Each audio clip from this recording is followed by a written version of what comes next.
sirna impaayera bututaa abbaa fi ilma wal ajjeesisu haadhaa fi intala wal ajjeesisu Oromoo irratti jenosaayidii geggeessu dirqiin nu qabee eef qabeenya keenyarraa maatii guddifachuu dadhabnee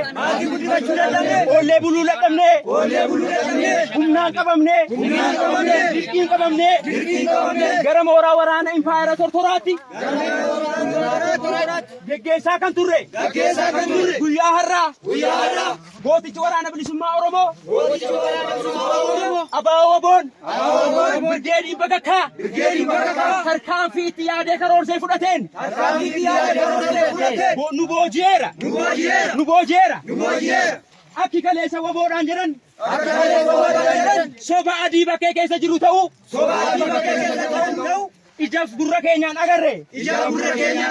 nuti dhaloota argaa dhageettiiti obboloota keenya mooraa keessa jiran obboloota keenya mooraa impaayera keessa jiran dhaamsi nu dhaamnuuf Abaaboo Waboon Oromoof furmaata kan ta'e Abaaboo Waboo qofa akka jedhan osoo hin taane akka nu agarreedha akka keenya osoo hin ta'in gara obboloota keessaniiti